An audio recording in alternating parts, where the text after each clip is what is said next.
Біз алдымен оң жақ шетін және сол жақ шетін анықтаймыз, ең төбесі және ең асты. Міне.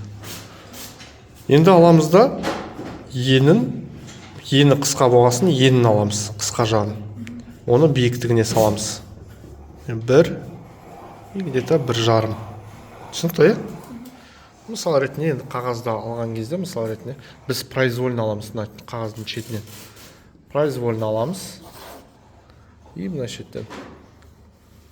Ең басты, мысал ретінде компоновка бойынша бізде екі жағы бірдей болсын. Түсінікті, Менде енді кішірек болады. Енді аламда биіктігін не істеймін? Биіктігін уже произвольно алмаймын. Биіктігін мен мысал ретінде мынаның бағана есептегендей 1,5 шығаруым керек. Міне. Түсінікті, 1,5 шығаруым керек. Получается, міне. Енді мысал ретінде бізде клубта ең төменгі нүкте, міне. Ең төменгі нүкте мынау бұрышы болады ғой. Дұрыс па? Енді аламыз да бір жағы мен екінші жағын есептейміз осылайынан. Қарындаштың ұшы мысал ретінде бұрышқа теңессе, саусақпен мысал бір жағын теңестіреміз. Міне 1, 2, почти ортасы. Енді аламыз да мысал ретінде мына жерден ортасынан сәл ғана оңға қозғалтамыз. Міне. Получается, бізде мына ортаңғы бұрыш болады. Ең төменгі нүкте мынау болады. Енді осы төменгі нүктеден біз бұрыштарды қойып шығамыз. Қолымызды созамыз, мысал ретінде. Аламыз да былайынан, міне көздеген сияқты. Қарындаштың төбе жағынан, осылай ұстаймыз да, осылайынан алып келеміз. Міне. Түсінікті, Естеміз да, есімізге сақталамыз, сызамыз. Міне. Аламыз да тағы да екінші рет осылайынан тексереміз. Міне. Демек дұрыс. Енді сол жағын аламыз. Сол жағын аламыз да былайынан алып келеміз. Міне. Егер тура болса, мысал ретінде аламыз да екіншісін тексереміз тоже.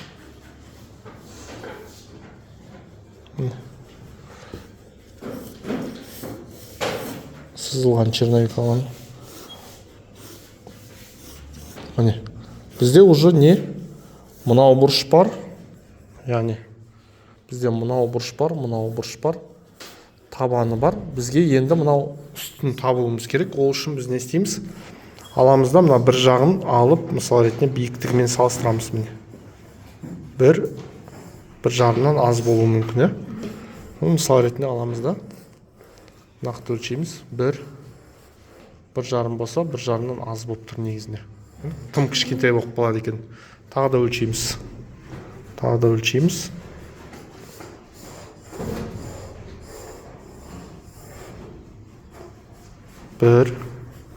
Наоборот. Бір жарым болады екен. Бір жарым қалдырдық. Енді қайттан, міне. Үстіңгі бұрышты біз таптық қой, Үстіңгі бұрышты таптық, міне. Үстіңгі бұрышты тапқаннан кейін, мысал ретінде осыдан былайынан қоямыз. Үстіңгі бұрыштан қоямыз, есімізге сақталамыз. Аламыз да сол сияқты мынау сол жағын.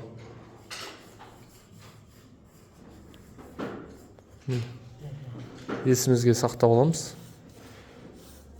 Міне. Осы нүкте арқылы біз сызықты оң жаққа да сол жаққа да жібердік. Мына ең шеткі жағымен қиылысқан жерден, яғни шеткі нүктелер, сол арқылы біз арғы бұрышты қазір анықтаймыз. Міне арғы бұрыш мынау кішкене көрініп тұрса да, міне бізге ол керек.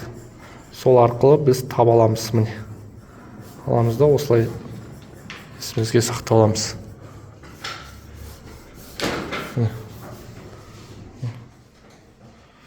Аламыз да мысал ретінде мына жағы.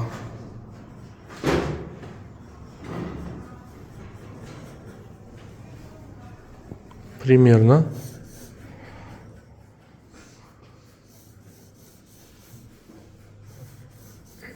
осылайынан бізде мысалы сәл ғана мынау бергі жақты мына ортасынан оңға қозғалады ғой. Мына шетте негізінде сол жаққа қозғалады мынау арғы бұрыш. мына бер жағы мысалы ретінде мынау центр, міне центр мынау ғой. Центрдан оң жағы болса, мынау сол жағы болады. Міне. Енді бізге шарды орналастыру керек. Шарды орналастыру керек. Диагоналды қосамыз. Шар ортасында орналасқан міне.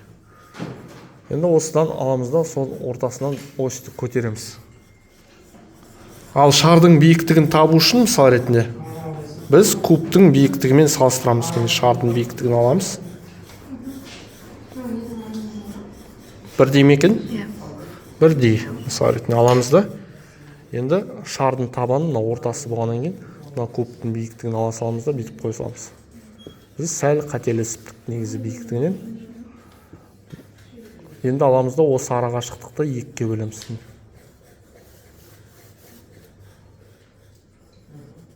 Осылай, осылай. И аламыз да шардың мысалы ретінде өзін сала саламыз. Мен екі рет қателесіп отырмын ғой. Так, жарайды.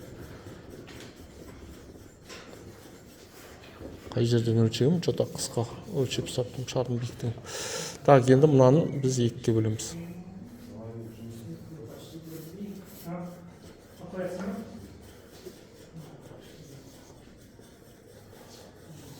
Қарап көр. Қандай сурет болады?